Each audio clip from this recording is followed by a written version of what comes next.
मराठा आरक्षणाचा सगळ्यात मोठा चेहरा तो म्हणजेच मनोज जरांगे पाटील। तर यांना संघर्ष योद्धा म्हणून संपूर्ण मराठा समाज ओळखला जातो। तर हे मनोज जरांगे पाटील नेमके आहेत कोण किंवा मग यांची संपूर्ण माहिती काय आहे याविषयीची सविस्तर अशी माहिती आजच्या व्हिडिओमध्ये घेणार आहोत। नमस्कार, आजच्या व्हिडिओमध्ये आपल्या सर्वांचं खूप खूप खूप स्वागत आहे। आज आपण मनोज जरांगे पाटील यांच्याविषयी संपूर्ण अशी माहिती घेणार आहोत। मनोज जरांगे पाटील हे नाव महाराष्ट्राला कोणाला माहित नाही हे क्वचितच शक्य आहे, कारण हे नाव अगदी लहानांपासून मोठ्यांच्या ओठावरती आलेलं आहे। अगदी गृहिणीपासून ते प्रत्येक राजकारण्याच्या ओठामध्ये हे नाव आहे। तर खूप गाजलेला असा हा चेहरा म्हणजे मनोज जरांगे पाटील। जरांगे पाटील हे संपूर्ण महाराष्ट्रामध्ये मराठा आरक्षणाचा चेहरा म्हणून उदयास आलेला आहे। अनेक वर्षापासून सुरू असलेल्या मराठा आंदोलनात नवीन चेहरा यांच्या स्वरूपाने लाभलेला आहे। मनोज जरांगे पाटील यांनी खूप आंदोलनासाठी किंवा खूप आंदोलन केल्यानंतर परिश्रम त्याग केल्यानंतरच त्यांचा चेहरा मराठा आरक्षणामध्ये उदयास आलेला आहे असं म्हटलं तरी सुद्धा वावगं ठरणार नाही।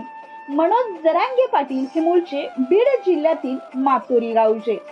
काही वर्षापूर्वी ते जालना जिल्ह्यातील अंबड येथील अंकुशनगर येथे स्थायिक झालेले आहेत। उदरनिर्वाहासाठी ते सुरुवातीच्या काळात एका हॉटेलवरती काम करायचे। त्यांना पत्नी, 4 मुलं, 1 मुलगा आणि 3 मुली, 3 भाऊ, आई वडील असे खूप मोठा परिवार आहे। सुरुवातीला त्यांनी काँग्रेस पक्षात काम केलं होतं, पण पुढे काँग्रेस पक्ष सोडून त्यांनी शिवबा नावाची स्वतंत्र अशी संघटना स्थापन केली। शिवबा संघटनेचे ते स्वतः सर्व कारभार पाहतात। मराठ्याच्या हक्कासाठी, न्यायासाठी लढण्यासाठी ही संघटना काम करते। त्यांचं संपूर्ण नाव मनोज रावसाहेब जरांगे पाटील।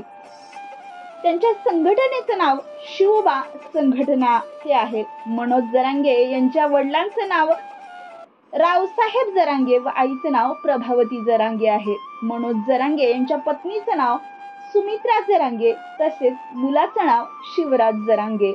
वैष्णवी, प्रणाली आणि पल्लवी या त्यांच्या 3 मुली आहेत। मनोज जरांगे पाटील यांना सुरुवातीपासूनच समाजसेवेची आवड होती। ते विविध योजना चळवळीमध्ये सक्रिय होते। मराठा आरक्षण आंदोलनासाठी त्यांनी स्वतःच्या वाट्याला आलेली शेत जमीन विकून आंदोलन चालूच ठेवले। गेल्या 10 ते 15 वर्षापासून मनोज जरांगे पाटील हे विविध आंदोलनामध्ये सक्रिय सहभाग घेऊन आहेत। मराठा समाजाचा कणखर व लढाव या कार्यकर्ता म्हणून त्यांची ओळख संपूर्ण महाराष्ट्रात नव्हे तर देशभरामध्ये झालेली आहे। मनोज जरांगे पाटील यांनी सुरुवातीपासूनच खूप सारे आंदोलने केली आहेत, परंतु यामध्ये काही आंदोलन असे आहेत त्यांनी विशेष लक्ष वेधून घेतले। यामध्ये जालन्यातील साष्ट पिंपळगावमध्ये तब्बल 3 महिने आंदोलन आणि 6 दिवसाचे उपोषण हे एक लक्ष वेधून घेणारे आंदोलन होते। मनोज जरांगे यांच्या नेतृत्वात 2014 मध्ये औरंगाबाद विभागीय आयुक्तालयावर काढण्यात आलेल्या मोर्चाने सुद्धा राज्याचे लक्ष वेधून घेतले होते। 2013 ला शहागड ते मुंबई मराठा आरक्षणासाठी पायी दिंडी काढण्यात आली होती। यामध्येही मनोज जरांगे यांचा सहभाग सक्रिय होता। त्यांनी त्यावेळी सुद्धा जालना जिल्हाधिकारी कार्यालयासमोर 6 दिवस आमरण उपोषण केले होते। शिवाय छत्रपती संभाजीनगरला रेल्वे रोको आंदोलन सुद्धा केले होते। तर यांच्या चेहऱ्याला एक नवीन ओळख मिळाली, ती म्हणजे अंतरवाली सराटी आंदोलनामध्ये। मनोज जरांगे हे पूर्वीपासून खूप सारे आंदोलन करायचे, परंतु विशेष लक्ष वेधले ते अंतरवाली सराटी येथील आंदोलनाने। मनोज जरांगे पाटील यांनी 29 ऑगस्ट पासून अंतरवाली सराटी येथे मराठा समाजाला आरक्षण मिळावे ही प्रमुख मागणी घेऊन आमरण उपोषण सुरू केले।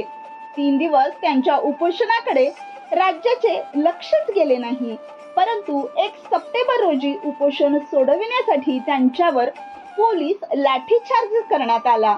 त्यावेळी प्रचंड गोंधळ निर्माण झाला. अनेक जण यामध्ये जखमी झाले. अगदी स्त्री पुरुषापासून लहान मुलांपर्यंत या ठिकाणी जखमी झाले. इथून पुढे मनोज जरांगे पाटील यांच्या आंदोलनाकडे संपूर्ण राज्य, महाराष्ट्र यासह देशाचे लक्ष सुद्धा वेधले गेले. त्यानंतर त्यांनी 14 सप्टेंबर रोजी एक भव्य सभा अंतरवाली सराठी येथे आयोजित करून संपूर्ण मराठा समाजाचे लक्ष वेधून घेतले. मनोज जरांगे पाटील यांनी उपोषण मुख्यमंत्र्यांच्या हस्ते सोडविल्यानंतर त्यांनी राज्यभर दौरे सुरू केले. यामध्ये त्यांना राज्यातील प्रत्येक भागातून सक्रिय आणि प्रचंड असा सहभाग मिळत होता. करोडो मराठा समाज हा मनोज जरांगे यांच्या पाठीशी भक्कमपणे उभा होता, यांच्याशी जोडला जात होता. त्यांनी जोडल्या गेलेल्या समाजाला योग्य प्रकारे मार्गदर्शन करून राज्यव्यापी, देशव्यापी आंदोलन उभे केले. मनोज जरांगे यांनी संपूर्ण समाजाला मुंबईच्या दिशेने घेऊन जाण्याचा जो निर्णय घेतला होता, त्यामध्ये त्यांना करोडो मराठा समाज बांधवांनी साथ दिली व ते मुंबईच्या दिशेने निघाले. मनोज जरांगे हे ठाण्यापर्यंत पोहोचले. त्यावेळी मुख्यमंत्री एकनाथ शिंदे यांच्या हस्ते त्यांच्या सर्व मागण्या मान्य करून त्यांना आरक्षणाचा अध्यादेश देण्यात आला. मनोज जरांगे हे निघालेल्या आदेशाचेच कायद्यात रूपांतर व्हावे यासाठी फेब्रुवारी 2024 मध्ये परत अंतरवाली सराटी येथे उपोषण सुरूच ठेवले.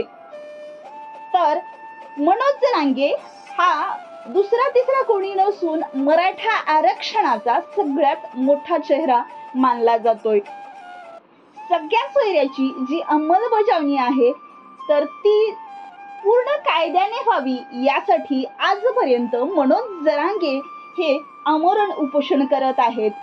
त्यांचं उपोषण जरी संपलं असेल तरी 8 जून 2024 पासून त्यांनी परत उपोषणाला सुरुवात केली आहे.